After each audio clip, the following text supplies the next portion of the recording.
Hidalgo, que es agregado laboral de la Embajada de Venezuela, y Gaspar Forti, que es el responsable de Solidaridad de la Embajada de Venezuela.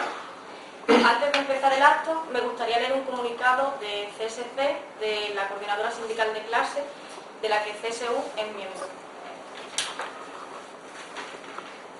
Nuestro saludo de clase a todos los participantes del acto sobre el sindicalismo venezolano en la Revolución Bolivariana, que tiene lugar este 1 de marzo en Badajoz. Nuestro reconocimiento a la labor formativa entre los trabajadores y trabajadoras de la Central Sindical Unitaria de Extremadura y al trabajo desinteresado de los compañeros y las compañeras de la Embajada venezolana. En este momento, en los que la clase obrera europea se siente atacada por todos sus flancos, es la clase trabajadora sudamericana la que marca la pauta a seguir, y concretamente la de Venezuela, que ha conseguido llevar al poder y mantener durante muchos años a una clase política que vela por sus intereses. El Estatuto de los Trabajadores, por el que se rigen las relaciones laborales en este país hermano, es un ejemplo de lo que se consigue luchando. Y más en Venezuela, donde los trabajadores y trabajadoras no solo deben enfrentar a una de las burguesías más rancias del continente, además de golpistas, sino también a las injerencias imperialistas de los Estados Unidos, que trata de arrebatarle sus recursos naturales, retrotrayendo a la clase trabajadora al colonialismo y al esclavismo que tanto añora. Nuestra solidaridad con todos ellos y ellas, más ahora, en este momento en los que la enfermedad de su máximo dirigente es aprovechada por los carroñeros políticos y mediáticos, tanto de los Estados Unidos como del Estado español, para tratar de confundir y crear vértigos entre los trabajadores y trabajadoras. Mucho ánimo, compañeras y compañeros. Actos como el que celebráis hoy va en la línea de concienciación que tanto necesitamos los trabajadores y trabajadoras europeos. Nuestro saludo de clase a los compañeros de la CSU de Extremadura, a los compañeros venezolanos y a toda la clase trabajadora de ese gran país que es Venezuela. Ni un paso atrás.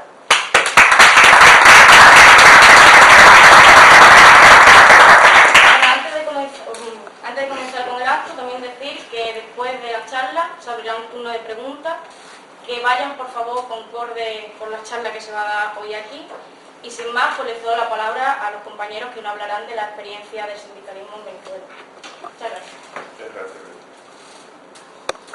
Bueno, quiero empezar en primer lugar agradeciéndole a nuestros amigos Javier Gómez Rubiano, a José Gómez Gata y a nuestra anfitriona Beatriz, que han tenido la gentileza de leer esas extraordinarias palabras que marcan cuál ha sido la situación latinoamericana.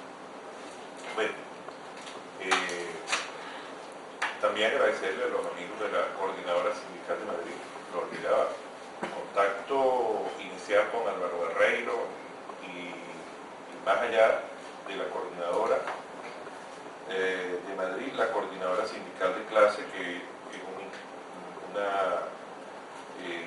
una instancia necesaria en estos momentos, pues fortalece el movimiento obrero. Hablar de Venezuela, de los movimientos populares en Venezuela, es hablar un poco de la historia de la exclusión y de la pobreza que ha sufrido nuestro país, al menos en los últimos 200 años. Si voy a hablar del sindicalismo, necesariamente hay que hacer referencia a cómo fue que un país rico, un país petrolero, un país rico en minerales, pudo llegar a niveles tan altos de pobreza en la década de los 80, en la década de los 90, y niveles tan altos de pobreza extrema.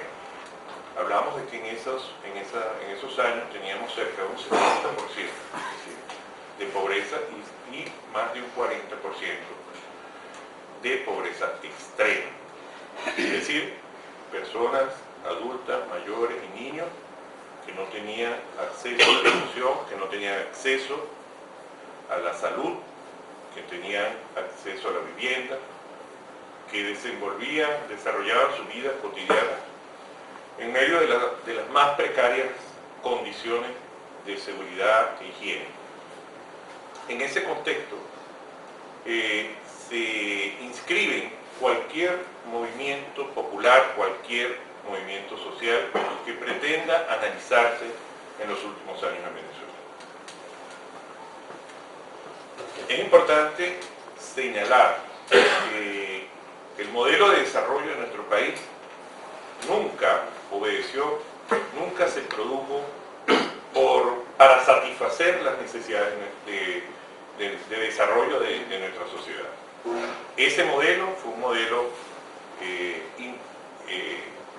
implantado por el imperialismo norteamericano, por las transnacionales, por el mercado, precisamente para garantizarse una facilidad en la extracción de todas esas materias primas a bajo costo, sin costos ecológicos y con la posibilidad de ellos mantener un flujo, digamos, controlado de lo que era de lo que son esos materiales, en tanto su sociedad también podía ser de alguna manera controlada y también obedecía a su esquema de mercado, a su sistema de mercado.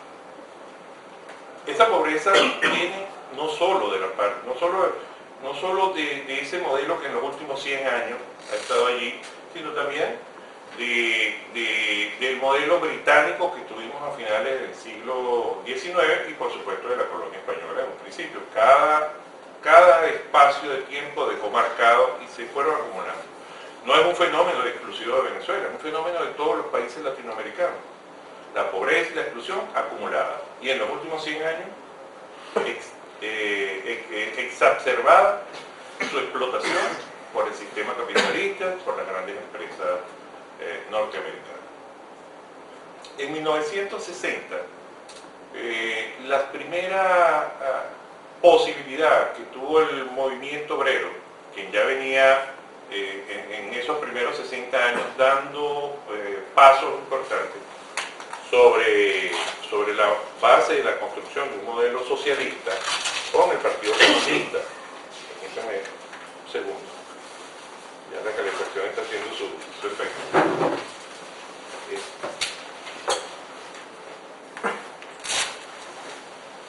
El Partido Comunista había avanzado y en los años 40 teníamos cerca de, con el proyecto, por supuesto, de la construcción de un modelo distinto, de sociedad distinta, cerca del 60% de las organizaciones sindicales estaban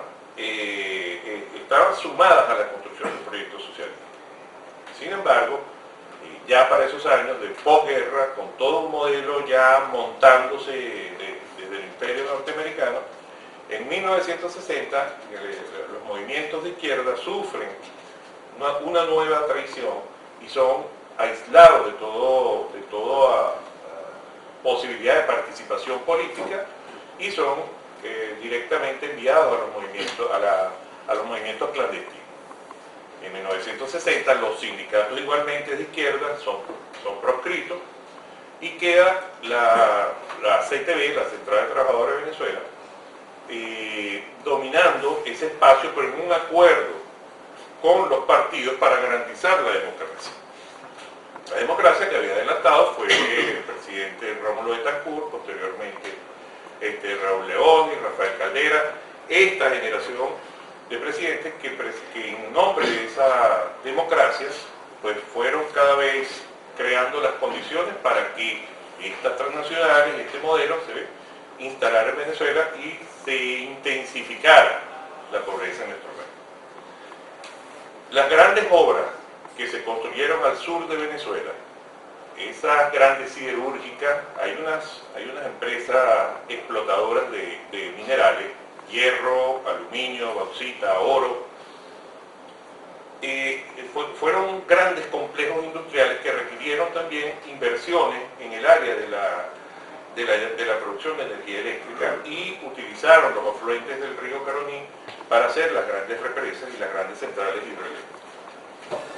Lo paradójico de todo ese complejo industrial que se fue edificando al sur de Venezuela es que mientras ellos podían servir de manera espléndida para la explotación y el funcionamiento de las grandes centrales, habían pueblos de Venezuela que estaban a 20 kilómetros de esas grandes centrales y no tenían servicio o lo tenían interrumpido o era un servicio muy deteriorado y de baja calidad.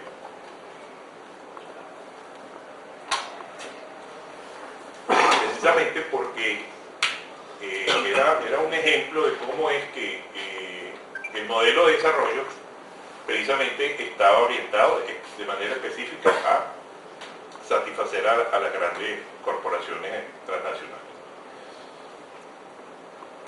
De 1960 a 1999 hay un paso acelerado con el nacimiento del movimiento matancero en el sur. Luego se incorpora la Liga Socialista, la Causa R, movimientos que se van desarrollando en Venezuela y que van sumando su voz de protesta a todo un proceso donde la gran exclusión social comienza a hacer manifestaciones importantes dentro del seno de la sociedad venezolana. En 1989 se produce uno de estos eventos sociales de magnitudes sísmicas, no sé si alguno recordará, fue ese del sacudón de Caracas. El sacudón no fue más que una explosión social, una forma de las grandes masas marginadas de toda la sociedad decidieron en un momento dado manifestarse con una gran violencia y se produjeron saqueos, primero en una ciudad muy pequeña cerca de la capital, en Guarena, y los medios de comunicación, para entonces un poco utilizando el morbo y el amarillismo en la noticia, transmitieron esos focos de violencia que se produjeron en esa ciudad con ocasión del aumento el aumento de los pasajes, de las tarifas del transporte público. Ese aumento de los pasajes fue la gota que rebosó el vaso de una serie de medidas que el Fondo Monetario Internacional había impuesto al país para otorgar una serie de préstamos que en teoría debían ayudar a salir a nuestro país de la crisis que estaba viviendo en ese momento. Pero esa era una. Teníamos entre otras privatizaciones de servicios públicos, energía, transporte, salud. La petrolera nuestra, el petróleo de Venezuela, comenzaba a fraccionarse en pedazos para ser subastada en el mercado internacional. Bueno, toda esa ola de medidas de corte neoliberal también fueron acompañadas con la imposición de medidas que flexibilizaran la relación de trabajo. Y comienza a llevar golpe la clase obrera, que había tenido unas conquistas importantes desde el 48 a 1960, y de 1960, en una lucha un poco más lenta, hasta el año 97, había logrado que la ley al menos mantuviese los salarios en una especie de indexación que le permitiera al trabajador agregarle valor a sus ahorros. Un país con inflación, con una inflación alta y muy variable anualmente, pues la posibilidad de salvaguardar los ahorros dependían de medidas que tenían que proveer de ley para poder garantizar que esos ahorros tuviesen un valor en el banco. Así los trabajadores podían tener, por ejemplo, un poco para ilustrar cómo operaba, un trabajador que ganaba 1.000 euros, o 1 millón, o 1.000 bolívares, al término del año podía haber ahorrado esos 1.000 bolívares en un fondo que debía tener un rendimiento en un banco. Al término de 10, 20 o 30 años, ese trabajador había acumulado 30 meses de ahorro, más los intereses que se hubiese acumulado. Si el trabajador era despedido injustificadamente, entonces ya no eran 30, sino 60 meses que el patrono tenía que otorgar, más algunos conceptos que después particularmente por cada contratación particular pudiese tener los trabajadores. En el año 97, la intensidad en la flexibilización del trabajo, este beneficio fue derogado y simplemente se abarató el despido. Las medidas de flexibilización llegaron y las leyes comenzaron a prestarse con mucha comodidad para abaratar el despido, y por supuesto eso fue incrementando la exclusión en nuestro país. Posteriormente, hacía este pequeño paréntesis un poco para explicar cómo funcionaba de manera clave para los trabajadores esta parte del ahorro y qué efectos producía después. Del 89, esa gran explosión social que significó el Caracazo. Después, en el 92, 2 años más tarde, 3 años más tarde, el presidente, nuestro actual presidente, pues, siendo coronel del ejército, intenta tomar el poder y finalmente fracasa, pero sucede algo también que hay que darle un significado especial. En un país donde se viene deteriorando la imagen pública de los políticos, la imagen de todo dirigente, porque el ataque de la derecha, el ataque mediático es descalificar en tanto sea posible, porque si yo puedo pensar, si el capitalismo si pudiese pensar por todos nosotros, para ellos mejor.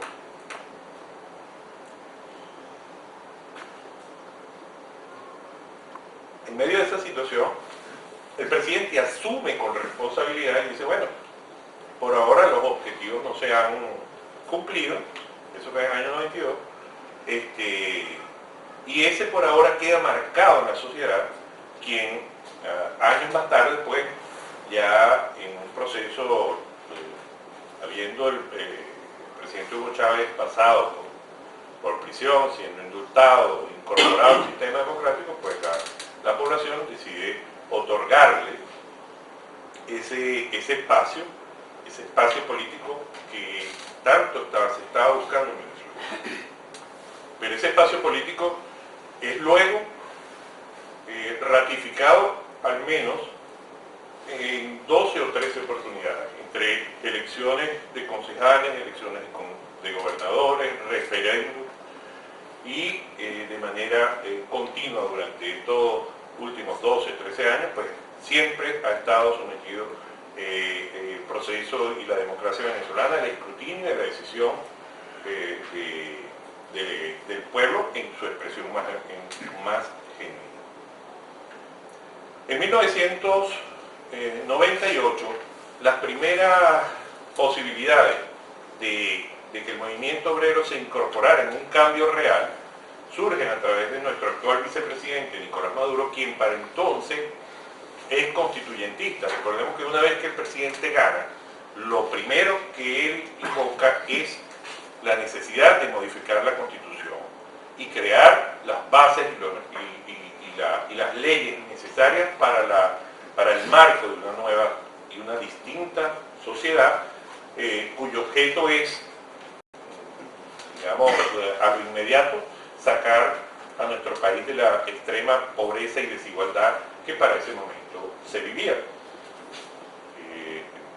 Nicolás Maduro, como constituyentista, posteriormente como presidente ya de la Asamblea Nacional, dio sus primeros apoyos a un movimiento sindical que venía de tener controversias situaciones muy difíciles y controvertidas, porque teníamos el pleno ejercicio de la dialéctica entre el capital y el sindicalismo, de ver el sindicalismo como un sujeto de los empresarios, su relación con las empresas, su relación con el nuevo proyecto de construcción socialista. Esa discusión, nada sencilla, muy compleja,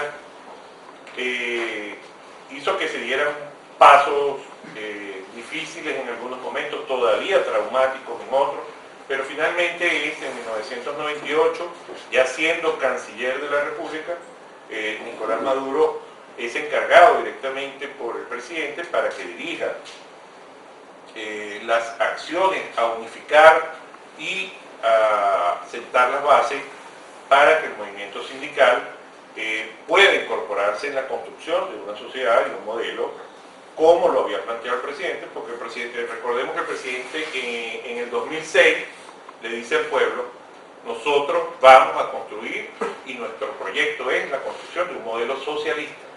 Veníamos dando pasos, pero todavía estaba la cosa de que si es o no es. El presidente se manifiesta públicamente y lo plantea de esa manera. Dice, bueno, vengan conmigo, acompáñenme, quien esté dispuesto a construir a construir el socialismo del siglo XXI, lo definió de esa manera un poco para refrescar cosas que habían estado en el pasado, pero que definitivamente con la experiencia, la idiosincrasia, las características de cada país y de cada país de edad, pues teníamos enfrente. Es decir, esas asociaciones que hacen, o que pretendían tratar de llevarnos a que nosotros estábamos copiando el modelo cubano, o que copiábamos modelos fracasados como los de la Unión Soviética, había que darle una respuesta, y la respuesta era la construcción del socialismo del siglo XXI.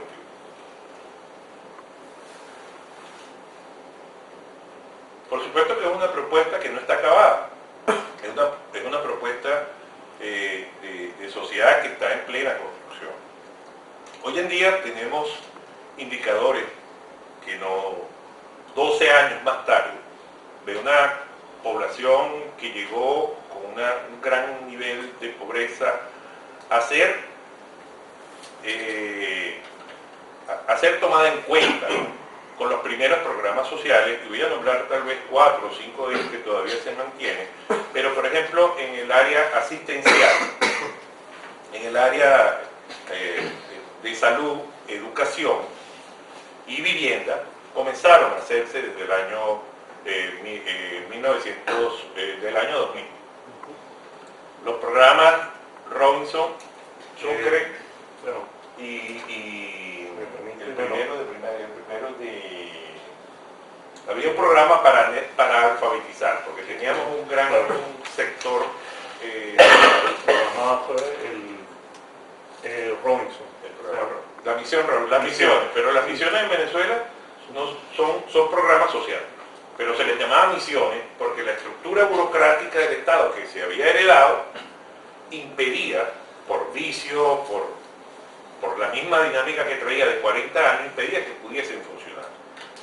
Uno de estos ejemplos era, un ejemplo muy gráfico de esto también, es la identificación de los venezolanos. La identificación, el pasaporte, la cédula de identidad nuestra, o lo que ustedes llaman acá, se denomina el DNI, que es el Documento Nacional de Identidad, era muy difícil, estaba en rosca, porque estaba asociado al padrón electoral nacional. Entonces los partidos tenían una especie de control y de cuotas de poder en ello, ¿no? Y el gobierno revolucionario tuvo que colocar un sistema paralelo de identificación que permitiera avanzar en la identificación de millones de personas que no estaban en el sistema, en el Consejo Nacional Electoral. Poco a poco, en la medida en que esa misión de identidad fue desarrollándose, este elefante blanco que constituía las instituciones heredadas de los 40 años de la Cuarta República, fueron, desapareciendo por inercia, y estas fueron fortaleciéndose.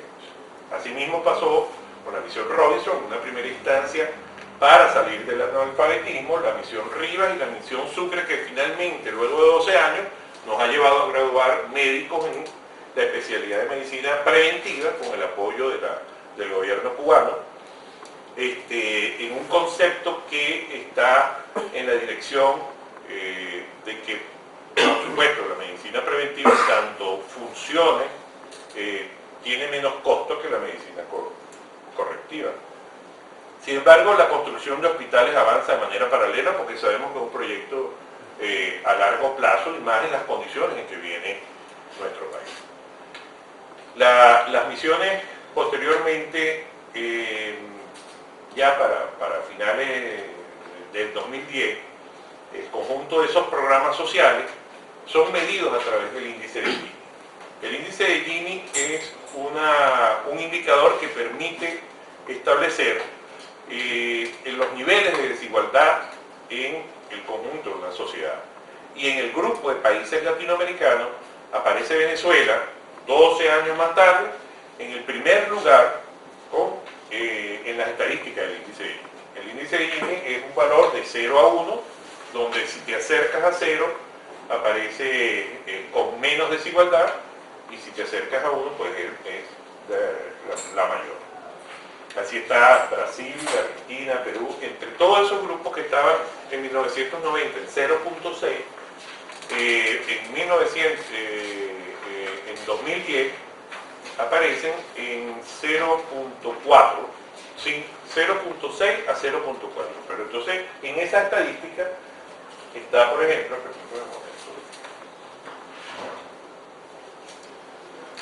Uruguay, Salvador, Perú, México, Brasil, que estaban en 6.40 y en el año 99 y en el 2010 terminan en 0.5. Venezuela, que estaba en 0.5, termina en 0.39 en el 2010. Primero en las estadísticas, son indicadores que más o menos suman y engloban la acción del conjunto de programas sociales que se han estado ejecutando desde el año, bueno, en esta década. Finalmente, ya atendiendo situaciones difíciles como es el problema del desabastecimiento, recordemos que el ejercicio de nuestro gobierno en medio de la revolución se hace con la participación dentro de nuestra sociedad de un conjunto de empresas privadas. El capitalismo está allí, tenemos un sector de oposición con el cual actuamos y que actúa de manera coordinada en los Estados Unidos para generar desestabilización en nuestro país. Así que, aparte de hacer gobierno, también tenemos que defendernos, no solo de un enemigo que tenemos dentro, sino de un enemigo internacional, que es el capitalismo, que es el imperialismo norteamericano, y que constantemente está haciendo juego desde Europa para tratar de que Europa respalde esa política de agresión y de extracción que han tenido durante los últimos 40 años. La acción, ¿tú ibas a...?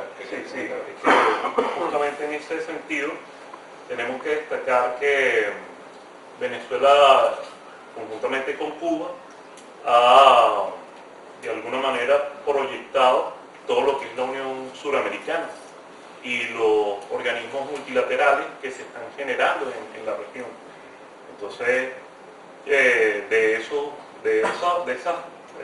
trabajos que se están haciendo derivan el ALBA, por ejemplo, que la CELAC, la UNASUR, que nos ha incorporado recientemente también, y Petrocaribe, que son organismos que están diseñados a proteger lo que son los países y las autodeterminaciones de los países de Latinoamérica. Eso, por una parte, me parece que es fundamental en la construcción de un Estado socialista, porque de nada vale tener solamente un Estado socialista cuando todos los demás son unos estados que se rigen desde el imperio. Entonces, bueno, en este conjunto, estas características que ya le hemos explicado sobre nuestra sociedad, el presidente de la República asume la agenda laboral, la agenda de los trabajadores, y a través de la Central Socialista Bolivariana de Trabajadores, quien le entrega el bastón al presidente para que lidere ese proceso, se promulga la nueva Ley Orgánica del Trabajo y se crea el marco jurídico necesario para que se puedan dar importantes avances en materia de derecho laboral. Así tenemos una de las medidas, ya voy a nombrar varias, pero es muy extenso. Ese trabajo, digamos, el material, su contenido total está en los CD, en el material, en los CD que trajimos, y en el material que está acá, es para que sea distribuido el que esté interesado sin costo de obsequio. Pero es muy largo, pero vamos a resumir algunos de gran impacto. Una de esas medidas es la eliminación de la subcontratación o la tercerización. Un fenómeno que en cualquier país latinoamericano, en cualquier país donde el capitalismo esté instalado, lo vamos a observar cómo se usa para precisamente traspasar las barreras del derecho laboral internacional. En Venezuela, una empresa, voy a poner un ejemplo que es muy gráfico. En Venezuela una empresa con 1000 trabajadores era el agente autorizado de una transnacional que se llama Caterpillar, que es la que distribuye las grandes máquinas de construcción. En Venezuela específicamente, Caterpillar, y en Latinoamérica está posicionada comercialmente. Fuera, en Europa o en Asia, pues está Komatsu y otras empresas, Volvo, que también trabajan en ese sector de la industria pesada. Esta empresa tenía un dealer allá, un agente autorizado, y este tenía como 1000 personas.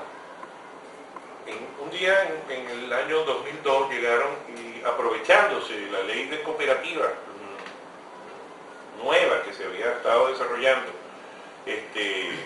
como mecanismo alternativo para organizar digamos, y generar empleo autogestionario, esta empresa decidió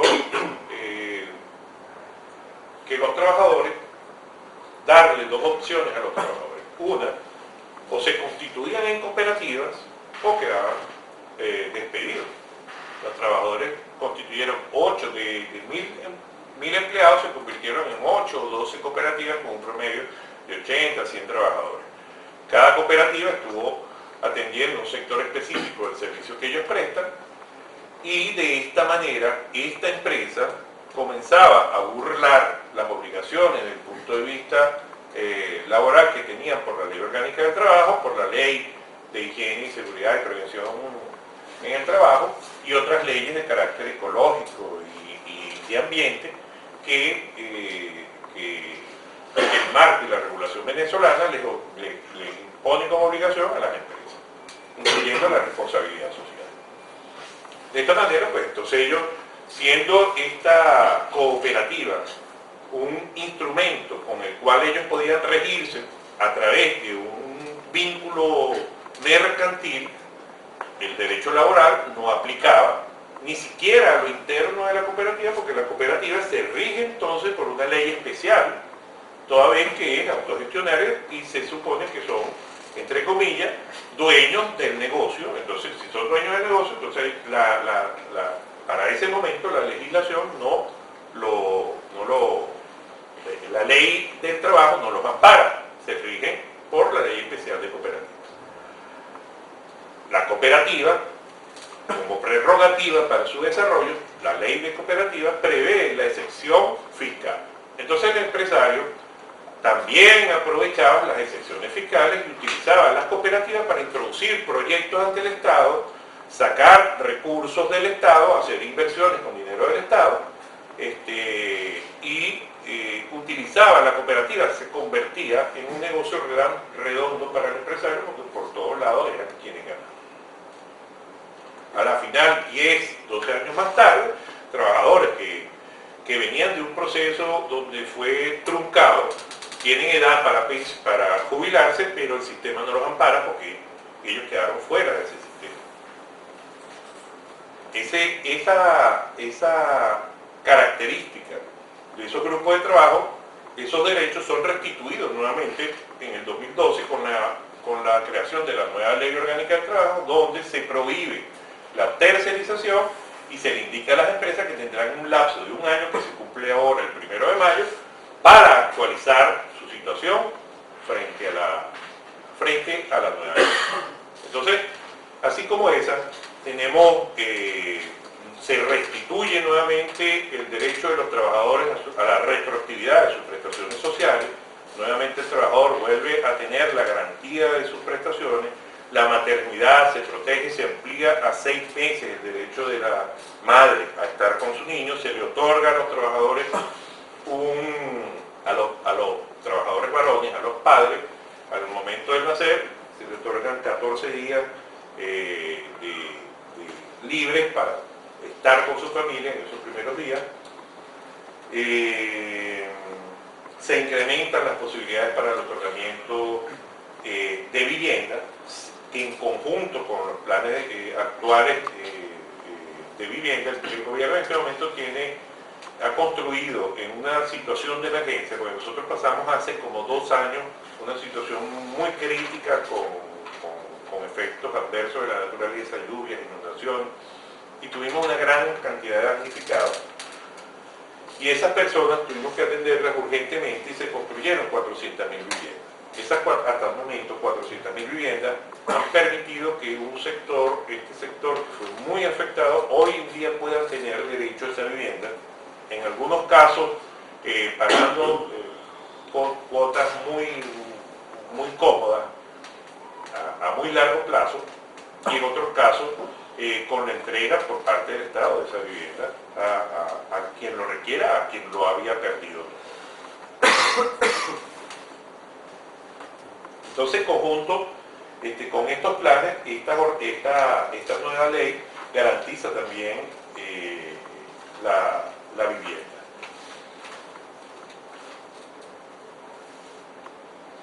En relación a las organizaciones sindicales, la ley prevé la posibilidad de que los trabajadores conformen los consejos de trabajadores.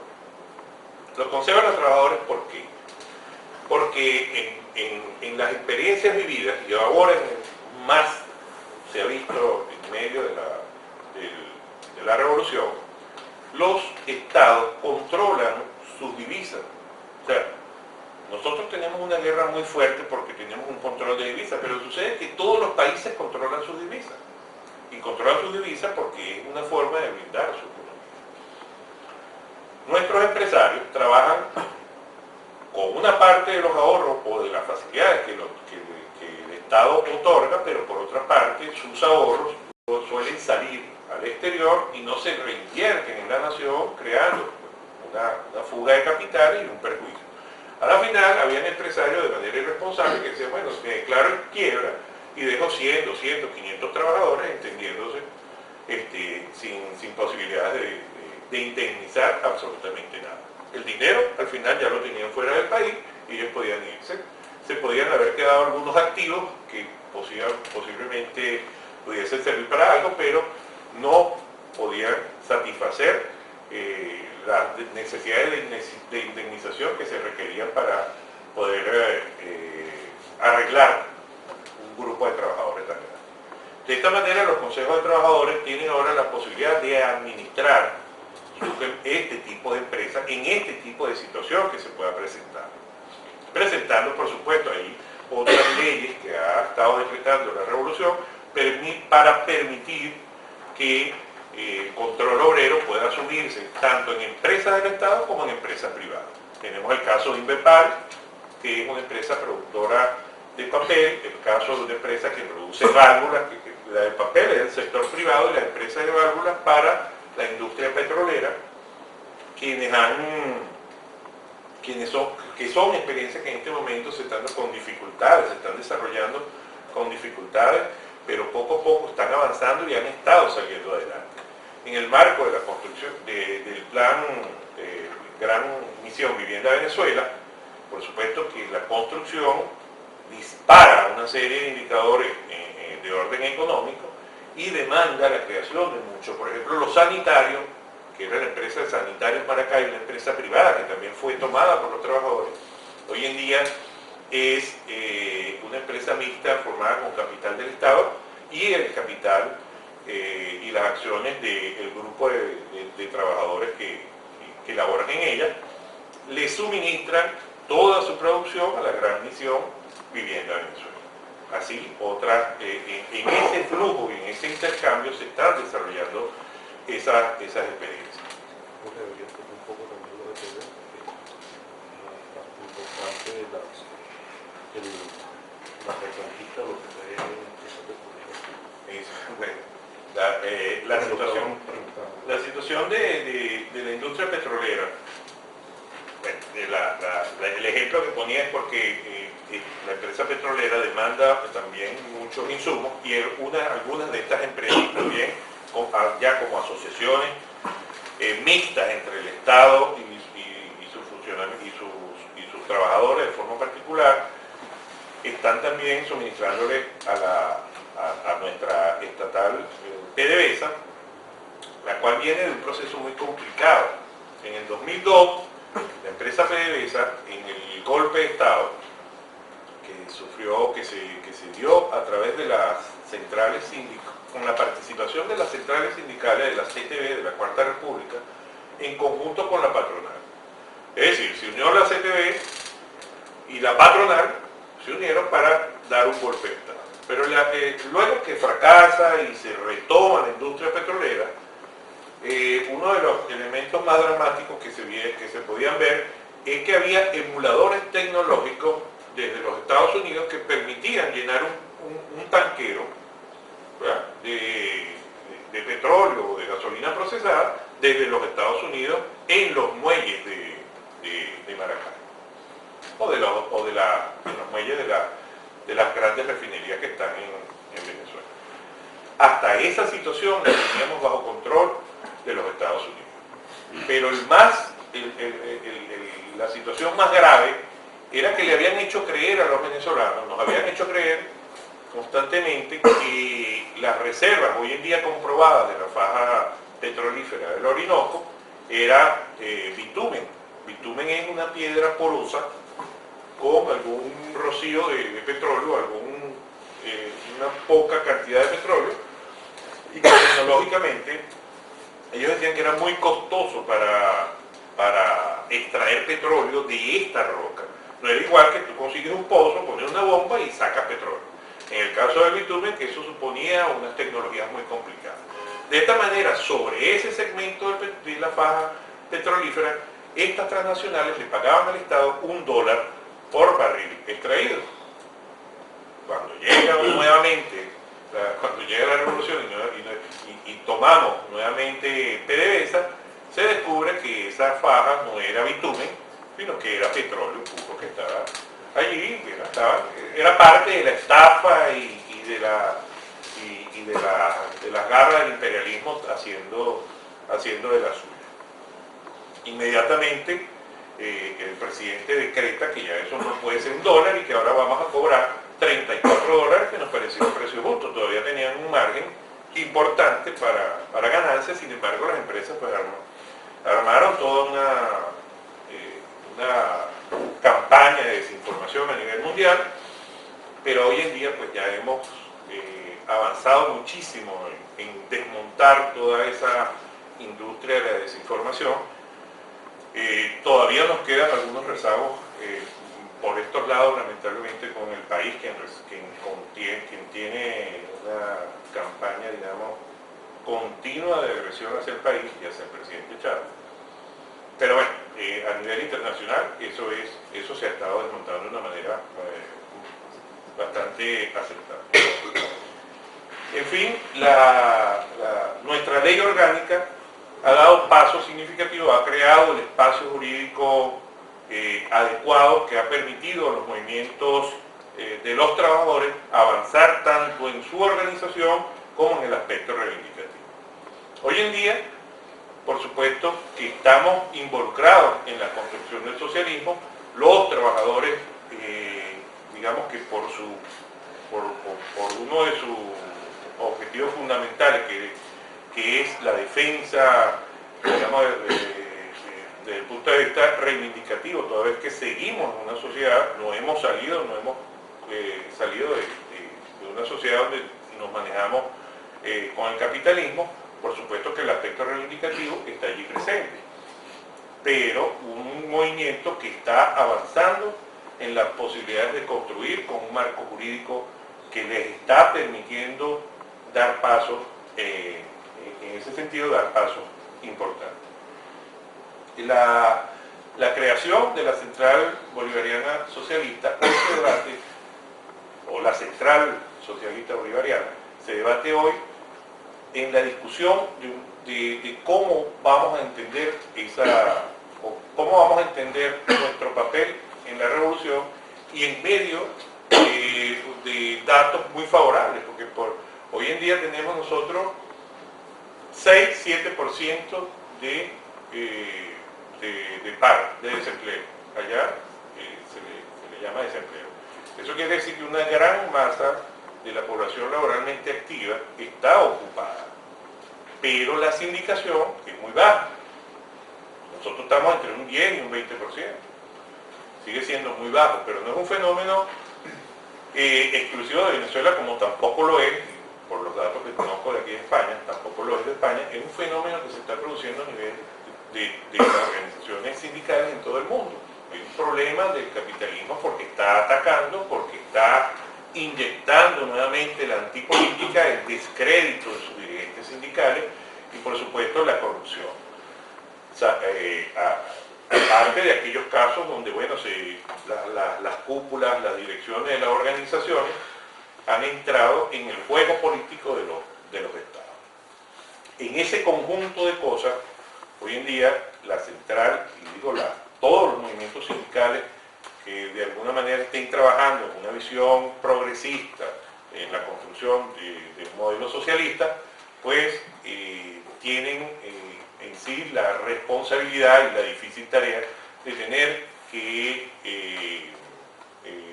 establecer diferencias y establecer tareas y condiciones que le permitan a ellos desenvolverse, por lo menos en el caso nuestro, que es una sociedad que está en transición, con las dificultades que tiene, pero con los errores que seguramente hemos cometido, pero esos trabajadores están allí y están montándose en un proceso porque al final toda revolución pues va a necesitar de esa masa, porque una revolución sin trabajadores pareciera que no es revolución.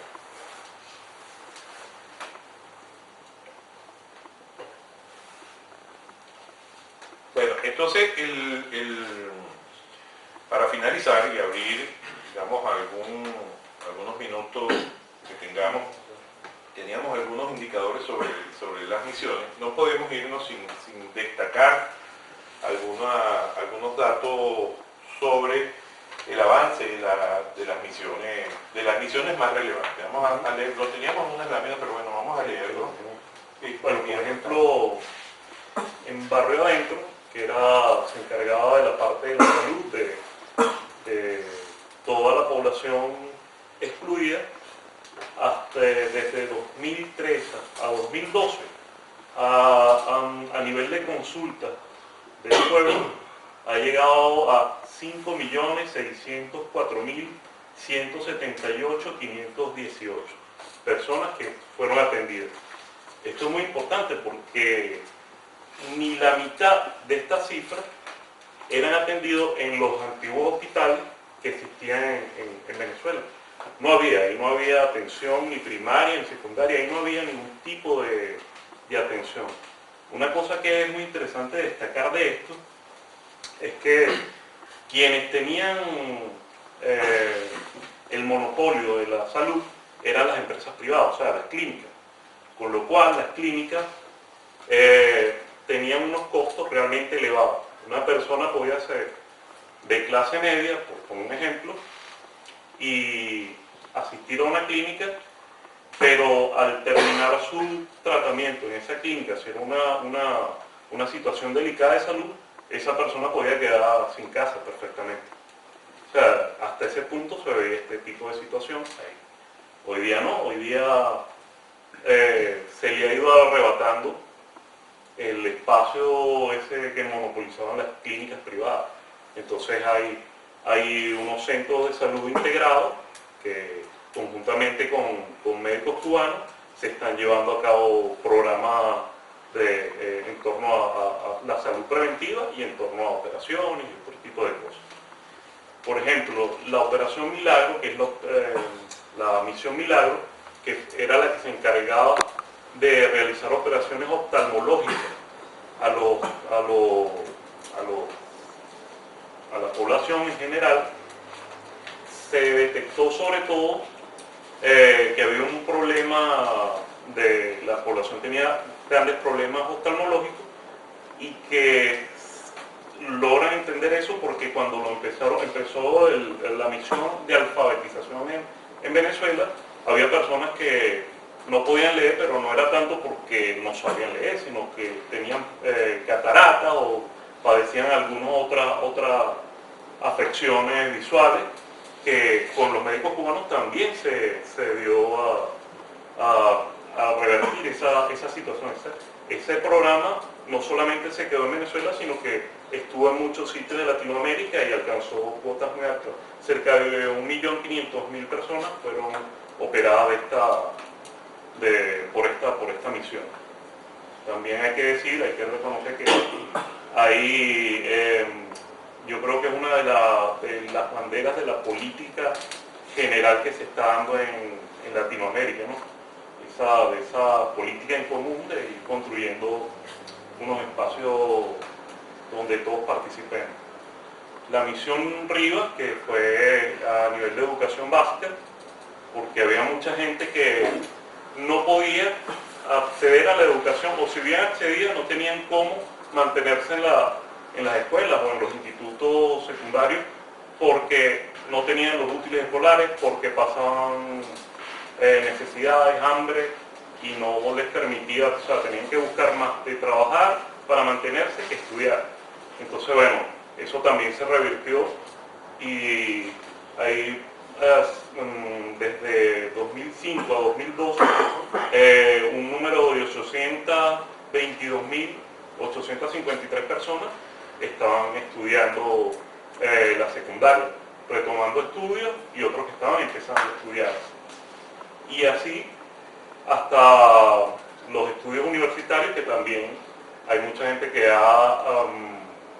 se ha inscrito en los estudios universitarios, y muchos de los médicos, técnicos, ingenieros que están saliendo hoy día en favor a la revolución están saliendo con esos programas sociales, que es bastante importante porque viene a reforzar todo lo que queremos hacer a nivel de sociedad. ¿Qué otra cosa? Lo que ya les comentó mi compañero, que era la misión vivienda, que es importante señalar que esto a la gente que le entregan los pisos no se lo entregan vacíos, se lo entregan con todo su equipamiento. O sea, tienen cocina, nevera, camas, todo lo que requiere una familia para habitar un piso. Y así otra cantidad de logros que se han ido alcanzando, que bueno, ya le comentaremos más adelante. Bueno, como podemos ver en el transcurso de la exposición, las leyes laborales, tanto las leyes laborales como la organización de los sindicatos, están en función de la construcción de un modelo de sociedad en su conjunto. No podemos ver las cosas de manera aislada. En el último congreso de nuestra central se debatían los siguientes problemas, digamos, de la clase obrera: la necesidad de mejorar las condiciones materiales de los trabajadores y la reducción de la jornada laboral, que ya a partir del 1 de mayo de este año se reduce de 44 que contenía la ley a 40 horas. La necesidad de pensar no desde las empresas, sino desde la unidad de los procesos productivos por sector en grandes unidades productivas integrales. Esto es cuando me refería a la posibilidad de satisfacer la demanda interna en el conjunto de su economía, pero desde la visión socialista. La necesidad de los consejos de trabajadores trasciendan de lo productivo económico a lo político social, articularse con los consejos comunales y construir el poder popular. Esto es parte de lo que decía, que no es un proyecto acabado, es un proyecto que está en ejecución, pero que tenemos constantemente, además de tener que hacer el ejercicio de gobierno, tenemos que defendernos de una derecha y de un capitalismo que constantemente quiere recuperar esos espacios. Luchar porque el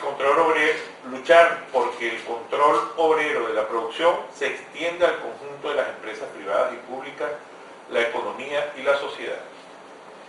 Esto es, digamos, el avance, el salto importante que el presidente ha proyectado realizar con esta nueva gestión y con este nuevo mandato presidencial. Entonces, digamos que estos son algunos de los temas que en este momento, pues, nosotros en Venezuela tenemos que debatir en el seno de la sociedad en conjunto con los movimientos de los trabajadores. Venezuela es conocida por, entre otras cosas, por la belleza de sus mujeres, lo cual me parece extraordinario. Es un poco de Mise, pero es muy bella. Pero esa belleza no se limita solo a nuestras mujeres, sino a la mixtura o a esas mujeres que de manera mediática aparecen, ¿no?, con un estereotipo y una característica específica, o por el petróleo. Países donde dice, Venezuela sí, el país petrolero, el país de las misas. El país de las personas, del 80% de los venezolanos, responden a una mixtura. Venezuela responde a un mestizaje que viene de la colonia, con portugueses, españoles, italianos, indios y africanos. Y hoy en día, ese 80% de personas no es ese modelo que sale para afuera. Es personas sencillas de los barrios son los barrios de Venezuela son los sectores deprimidos. Le decimos los cerros, es donde están esas construcciones precarias de casas muy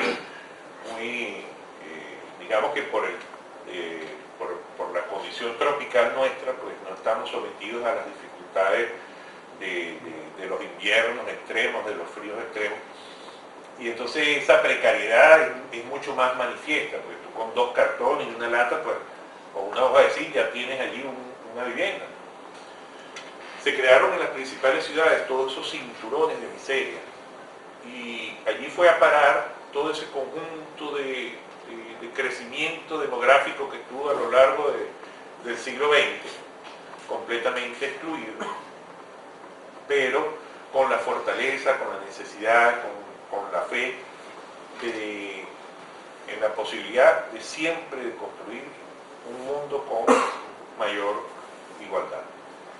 Se lo digo porque para el que va a Venezuela y pueda sentir de cerca cómo es que esos programas sociales comenzaron a darle vida nuevamente a esa sociedad incluida, es difícil que lo podamos expresar con palabras. Hay que ir y ver. Hay una canción de un cantautor venezolano que él describe ese conjunto popular, de expresiones populares, de la esquina, del sancocho. El sancocho es una sopa que se hace con leña, con dificultad, pero es muy rica. Se hace con gallina, se hace con carne de res, con muchas verduras. Y el sabor de la leña ahumada le da un aroma muy sabroso. Ese cantor habla de la esquina, de los muchachos en la esquina hablando, habla de las cosas propias del pueblo y de por qué ese pueblo ha decidido, digamos, apoyar al comandante. Para terminar voy a poner esta canción y luego abrimos el ciclo de preguntas. Nosotros con Chávez, ¿quién en contra? ¡Apérate! ¿Cómo está la vaina?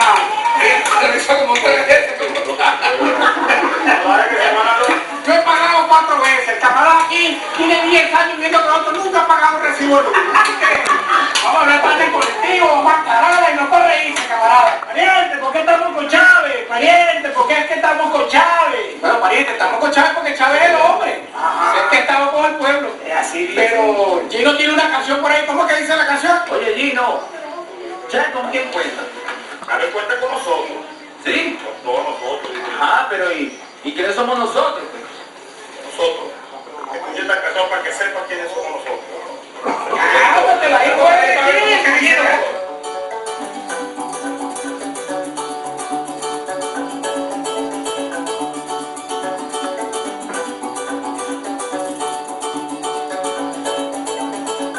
Somos los empobrecidos, los obreros del barrio, los que hacen los edificios, pero viven en los ranchos. Somos los esclavizados, primos, parientes, compadres, los tiernos, los relegados, los míos, caen culpables. Nosotros somos los pobres, Chávez. Nosotros hablamos y escuchamos de la miseria de la gente. Nosotros somos la clase asalariada.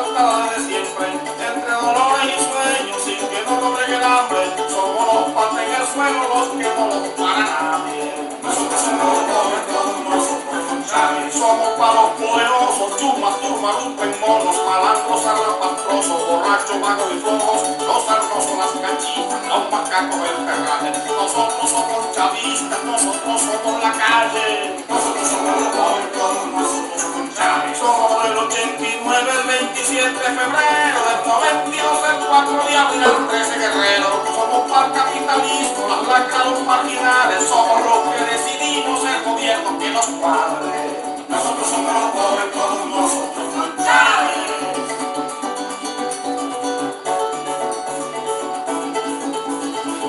Ni esperanza ni utopía, pues somos el horizonte, y de la necesidad el pensamiento reporte, que los sabios nos nombren y hablemos los inmorales, a los que nos corresponde encontrar juntos la clave. Nosotros somos los pobres, todos nosotros somos Chávez. Nosotros somos la esquina, la parranda, el dominó, el sancocho, la sardina, esa callapa soy yo. Unos somos los plurales, nacimiento y despedida, los que ponemos la vida para que la historia cambie. Nosotros somos los pobres, todos nosotros somos Chávez. Ni tortillo, ni la tuerca, ni cabilla, ni concreto, somos los del pensamiento, somos la gente que piensa, ni derecha ni de izquierda, ni cóncavo ni convexo, ni corporación, ni gremio, ni anarquista, ni formales. Nosotros somos los pobres, todos nosotros somos Chávez. Los que han trabajado somos para que los ricos coman, los que si dejamos solo este mundo se desploma. Nosotros somos la sangre, somos la respiración, somos los indispensables para que haya revolución.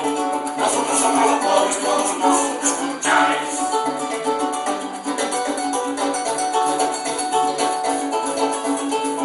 A Conuco no le gana una escuela ni el recreo, y a la callapa tampoco monta carga ni volteo, como el Juan Paginao, el Chichorro y el Casabe, el café recién colado y la arepa en el budare. Nosotros somos los pobres, todos nosotros somos Chávez. Ni trabajar como esclavos, ni soñar como los amos, es necesario pensarnos para saber para dónde vamos, para que deje la conciencia y no al borde del desastre, busquemos los reconversos sin poses de intelectuales. Nosotros somos los pobres, todos